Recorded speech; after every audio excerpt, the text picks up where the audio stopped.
And the broadcast is live. Phil Tarrant, Tom Panos, Real Estate Exposed.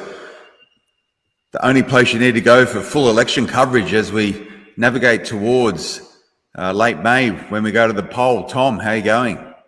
I'm good, Phil. I'm good. I do want to keep the theme on election going right through to the 21st, Phil, because I reckon that we give it a nice angle, particularly for people in real estate, financial services, the investors, and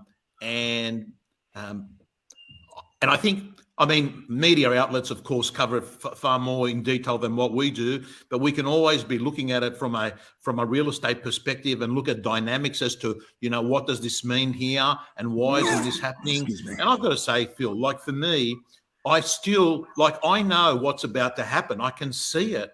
The election's going to be on the 21st of May. And it is now 100% we're going to have an interest rate rise probably a week or two after the federal election, no matter who wins the election. Then we're going to have all these people that have decided to actually not put their properties on the market because of the federal election. Then they're going to put their property on the market when there's all these headlines. First time interest rates have gone up in 12 years, right? And I just think to myself, if you're a seller, I'd sell now. I'd sell right now. I would not be waiting to have your home on the market after a federal election with headlines. First time we've had interest rate rises since 2010. Buyers are going to use that as leverage. Buyers are going to be thinking, this is the beginning of lots of interest rate rises. But Phil, the irony of it all is human beings always act like fear and greed are drivers that normally overtake logical, practical decisions. Like I can't get over how many times now I'm at an auction and I've had a bidder who's got no competition. They can buy a property with no competition and they freeze and they say, but there's no one else here. And then I'll look at the bidder and I'll say, man, you were bidding on Shortcoat Road 4 months ago and you nearly bought it for 300 more than this, and there was 10 other people and you were bidding crazily. You entered a frenzy and you're hitting now, you can buy it at a discounted rate and you're saying no one else here. It doesn't, it defies logic, Phil. Yeah, it's funny. And I'll put that into a sport analogy, surfing. You rock up at a break and there's no one else in the water and you go, why is no one else in the water? It looks pretty good. But what happens is that one person will paddle out and then everyone will be on that same break because someone's made that same move. So the same thing you're talking about there, Tom, in real estate, going, why am I here all by myself? Something must be wrong. Maybe there's something everyone else knows that I don't know. And it just puts that element of doubt into you. And that's the market we're moving in. We spoke about this last week, Tom, where we said that this election will be the inflection point for changing the real estate market seismically moving forward. And whether or not it really will do it, it's got to be from a perception point of view, because rates are going to start going up, property is getting softer, the environment is changing. So this will be the point, my view. And as a property investor, get out there right now and there's some good bargains out there. If you've got a pre-approval and you're ready to buy, there's a lot less competition out there as we run up to the election. To your point there, Tom, you're going to be getting stuff potentially at a discount at what it was sort of 6 months ago. So the best time to buy real estate is when you're able to buy real estate. So don't let the election cloud your vision. Now, Phil, on elections, we both didn't watch the debate, but we've read up about the debate. And my view is that there was pretty even, Stephen. If you listen to 5 or 6 various journalists, that they give you their version of events. And it was a classic case of success for Albanese would be not to blunder. And he didn't appear to blunder. But I'm fascinated. Do debates affect people's decisions on who to vote for? I think they do, and they are an absolute sort of pillar to the the campaigning or the electioneering process. Here in Australia and in America and also in the UK, we all sort of follow a similar system of government. We need to remember, Tom, up until about 15 years ago, there was no such thing as social media. Up until about 20 years ago, there's no such thing as immediate news on the interweb, right? You were having to read papers. So it was typically at debates, and there was a lot more debates before the proliferation of new ways of media, because that's how politicians and that's how those elected officials or trying to be elected officials communicated with the community. The only way you would get the information around what policies each of the parties stood for would be at a debate at your local town hall, at a debate at the local civic centre. So that's how it used to take place. It's changed quite a lot now in how this information is communicated. But I think the politicians still enjoy the debates, even though sometimes I think they might be outside of their comfort zone, going toe-to-toe, eyeballing the competition. A lot of them actually get a huge kick out of it as well, and they live for it. But the amount of preparation that needs to go into that sort of thing is considerable.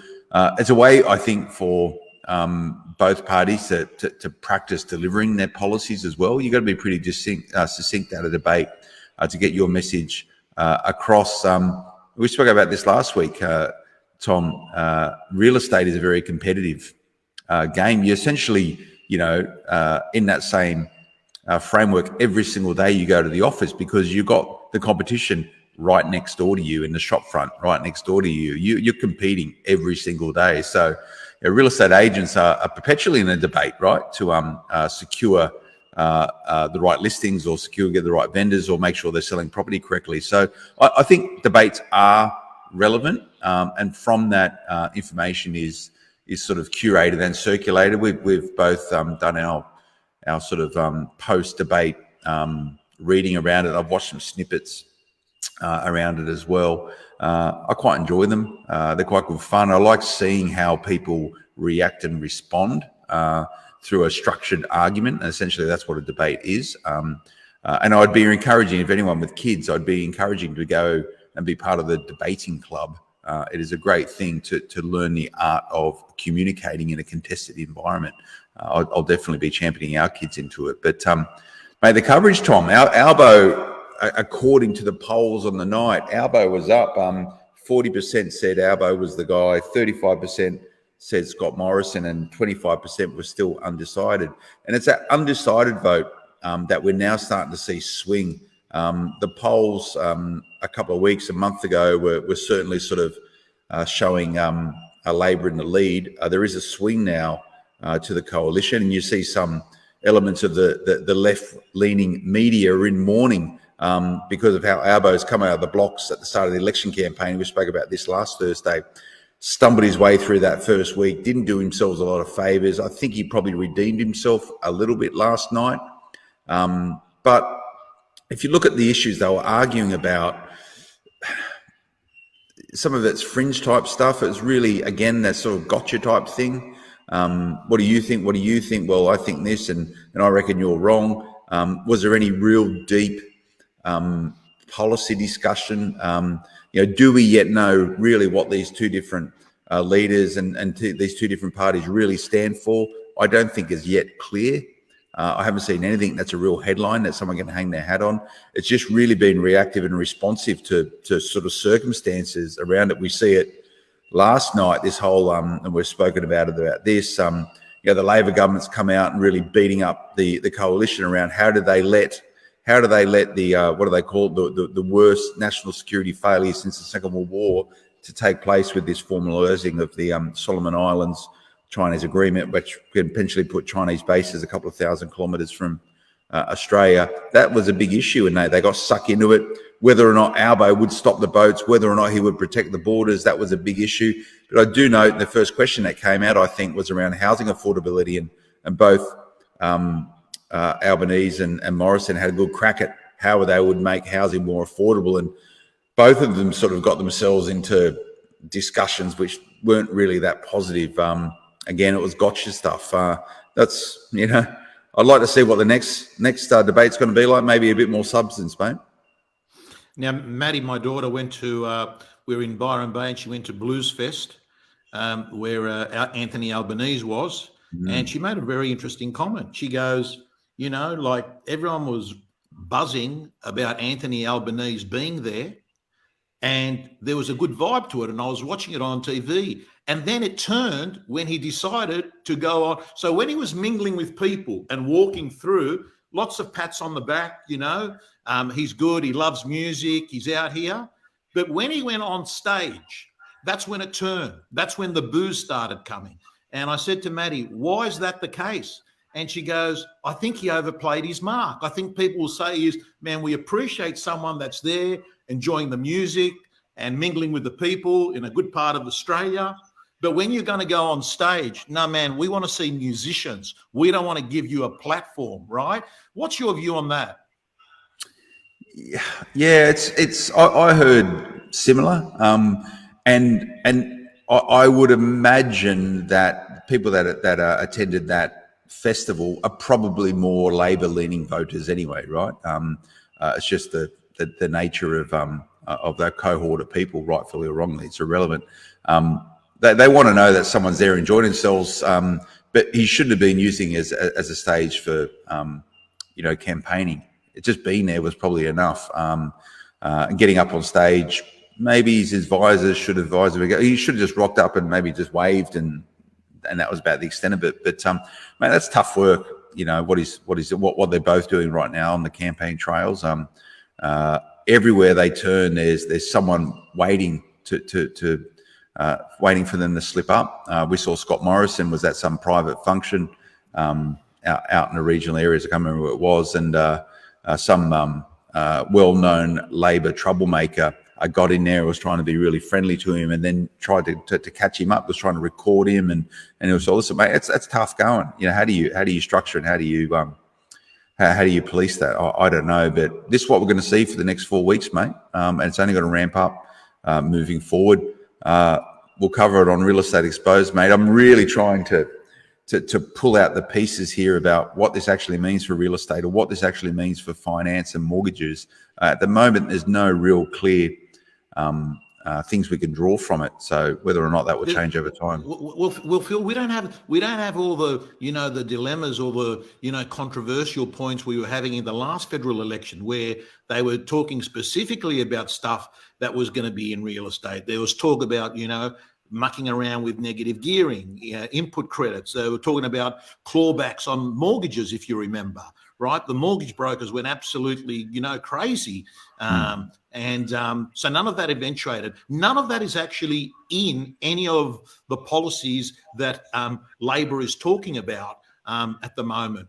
And I mean, I got to tell you, Phil, I've had a lot of people last week commented on your commentary, where you said there's got to be an intelligent Liberal strategist in there thinking to themselves, man, you know what? It's going to be hard going for the next 3-4 years anyway. It's not the end of the world if we don't win this election, because it is going to be tough going. I've had a lot of people actually say, you know what, that sort of makes sense. But Phil, look, all I can say to you is it is a real funny period. To all our mortgage brokers, real estate agents, investors that are watching, I'm having feedback from real estate people that are saying at the moment, this combination of Anzac Day, Easter, school holidays, elections has actually just created a slow motion version of real estate at the moment, right? Mate, we're in a bubble at the moment. It's a real bubble, and we just need to come out the back end of this holiday period in Tuesday. Essentially, is when everyone's sort of back to work, kids are back to school next week as well. So I think a lot of people are just going, I've had a pretty tough couple of years with COVID. Everyone's been locked up. You know what? I just don't want to have to think about serious stuff at the moment. I just want to relax a bit, and this is the narrative I'm hearing from a lot of people, as in, people are using this as a bit of a circuit breaker to reposition themselves back from, and maybe in hindsight, when we look back at this period of time, this will be when the trigger to things going back to sort of some level of normal. We see effective tomorrow, Tom, I think 6 p.m. in Sydney, and I think it's about 11:59 p.m. In Melbourne. The dialing back of those requirements around isolating if you are household contacts. So, in summary, if someone in your household, a mum, dad, a kid, or whatever has COVID, the whole household had to isolate. From those times tomorrow, no one needs to isolate anymore. Only the person with COVID, as long as you're not showing symptoms. And there's some requirements around it, like if you are out and about, if you have someone in your house with COVID, you're still out and about, but you got to wear masks indoor and all that sort of stuff. Mate, that there is a game changer. It will completely, will go a long way to solve a lot of the challenges that a lot of businesses are facing right now in terms of staffing. I was out at the airport yesterday, Tom, with some of the key executives, including the CEO of Virgin. They were opening up their brand new sort of invite-only lounge out there. And but maybe our listeners don't know, it sort of falls within part of my remit is momentum, the whole aerospace sector. They spent a lot of money on this new lounge, mate. But I was there at the airport and I took some photos. The queues, and you've just flown in today. I don't know what you saw in Byron, but the queues to get checked in and drop your luggage off were huge. And all of these airlines, and that was Virgin and Jetstar, and the same thing's happening over the Qantas terminal. The queues are huge, and the reason why is that staffing shortages are absolutely impacting everyone. So getting these people out of their homes with these relaxations of that sort of mandated need to stay at home if someone in your house has COVID will change a lot of things and change a lot of things rapidly. And again, that will be one of the points that gets us back into this normalized environment as we come out of this COVID. There will be a COVID hangover. So I'd like to see what's happening. I don't know what the impact's been at the real estate level, Tom, at staffing shortage or with mortgage brokers.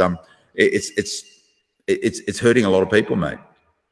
Yeah, look, I think the current rules I think they just, the expiry date, they reached them maybe some time ago and no one had acted on them, and it sort of makes sense. And listen, and this is coming from someone who's copped COVID 2 times, and I'm still suffering symptoms of long COVID, right? So I'm not neglecting that, you can be doing things to reduce it, but you're 100% right, Phil. Like, I'm just saying, in every sector, Phil, at the moment, it doesn't matter, whether you're dealing with a telecommunications company, whether you're dealing with a government agency, an airline company, you can see the cracks are there. You can see the skill shortages, the number of people that are available to work. And what's happening is this is flowing through to the experience of people. The good thing is, I think generally, Aussies are very understanding. They're understanding to sort of say, you know what,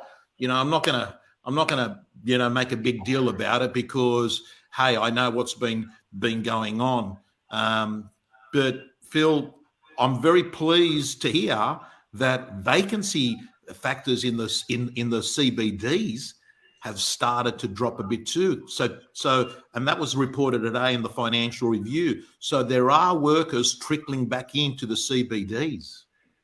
Yeah, there is, but I know every business I speak to, large or small, they're struggling to get people back in the office. And, I must get a report in my inbox every day from some employment-orientated company saying, here's all the statistics around attitudes of return to work. And, the consensus is some sort of hybrid environment. But, Tom, it comes to the point, and there's discussions having a lot of business owners, how do you orchestrate people back into the office? And the logic should be, well, teams should motivate and maneuver that themselves.